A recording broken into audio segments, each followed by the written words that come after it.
alive! Shoot at it! This is the Superman that the Iron Giant became.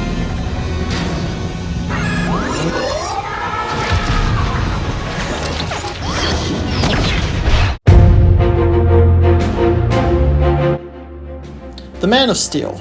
It's been 12 years since its release, and still it remains as one of the most polarizing comic book films of all time. Some praise it for its grand scope, its sweeping action scenes, and its dedication to creating a new Superman for the modern age. Others critique it for its questionable morality. What was I supposed to do? Just let him die?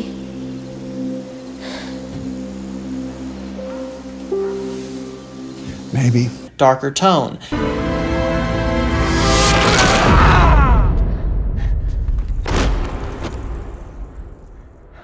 And most of all, its characterization of its titular character, Superman. Gone was the bright-eyed and hopeful farm boy who just wanted to do the right thing, and in his place stood a celestial warrior from the stars who must choose whether or not to save a world that fears him, even if it means destroying the last of his own kind.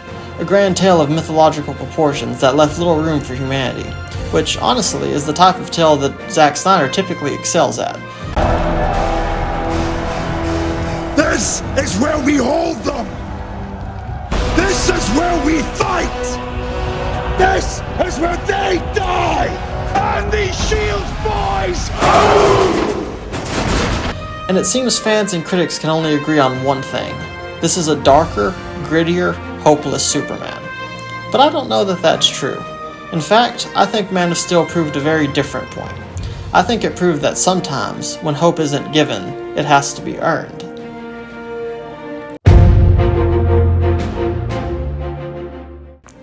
Zack Snyder excels at one thing above all else: scope.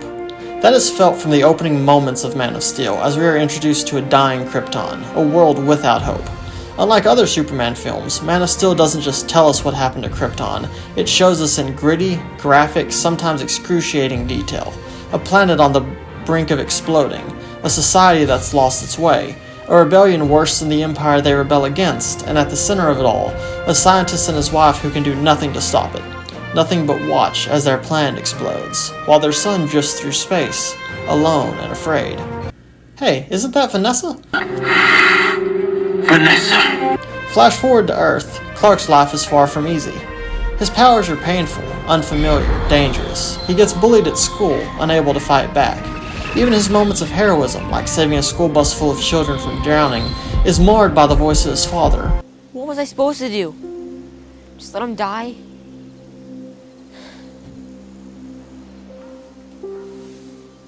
Maybe. Warning him what would happen if the truth about him ever came to light.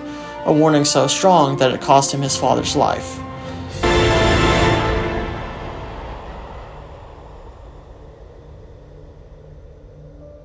From there, things don't get better. Clark goes on the run, hiding from the world. With every person he saves, he has to start a new life, until despite his best efforts, the truth about the Superman is revealed to the world.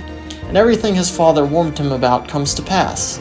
The public is afraid of him, the government arrests him, and when he meets his own people for the first time, he finds out that those left are monsters, ready to raise the world he now calls home, so that they can rebuild their fallen planet according to their own ideals. In the end, to save a world that fears him, he kills the last of his own kind, and in that moment, everything feels so hopeless. But the story isn't over yet. After what happened, Clark could have gone back into hiding. The scene where he destroys the military satellite that was tracking him proves as much. There were no more Kryptonians coming, no new world-ending threats, nothing to stop him from turning his back on the world that so clearly mistrusted him. Everything his father had warned him about had come true. The easy choice, the logical choice, was to leave it all behind, like he had for all his life. But that's not what Clark did. Instead, he stayed public. He put on a costume of blue and red and flew around the sky, saving people. He settles down for the first time since he left home, gets a job that lets him be closer to those in need, and those whom he wishes to get closer to. With every reason to give up, give in, call it quits, instead he chooses hope. He chooses to believe that doing the right thing still matters. Clark chooses to believe in a Superman, because that's what his fathers really taught him. Do you remember Jonathan Kent, who sacrificed his life for his son? He was a cautious man, knew how the world worked, and in the end, much of what he said was proven right. Yet in that moment, in that tornado, when he gave his life, it wasn't out of fear, it was out of hope. The belief that one day his son would get to live his life if only he was given a little more time.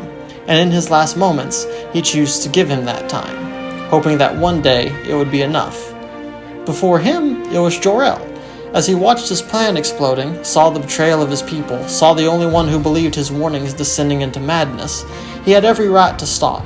He could have given in, sat idly by as his world came to an end, knowing that nothing he'd done would ever matter. Yet, despite it all, in the face of Armageddon, he found hope. Hope in his son, that somehow he could live. And so, with no knowledge of whether his plan will work, he places his infant son in an untested ship and sends him out into the stars alone, to a strange planet that he'd never know. Not because hope was given, or easy, or even logical, but because he had it nonetheless.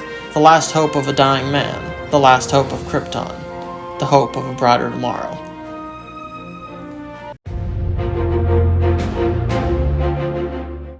Man of Steel does what no other Superman film has, gives Superman a complete character arc. This Kal-El is not perfect, in fact he's far from it. He isn't a bright blue beacon of hope in the sky, or a farm boy who learns he can fly. He's a child who's lost 3 parents, the last survivor of a distant planet, an outcast in the only world he knows.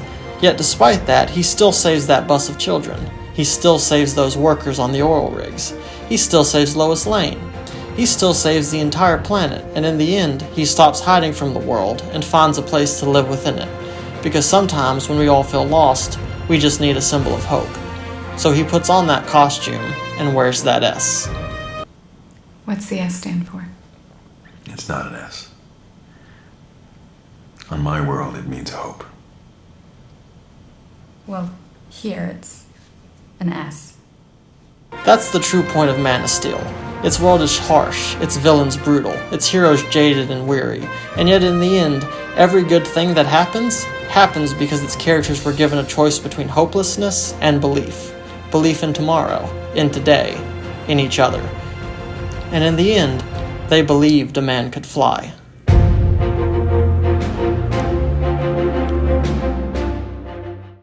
Hey guys, it's Chad. I just wanted to thank you all for watching the video. I really hope you enjoyed it, and let me know in the comments what you'd like to see next. Also, as always, I'm here to remind you that I'm an indie author, so if you want to support me, you can check out some of my books. Links to that will be in the description below. And I may have a big announcement coming soon on that front, so stay tuned. Until then, believe, my friends. I wonder if Bo Callahan would have saved him from that tornado.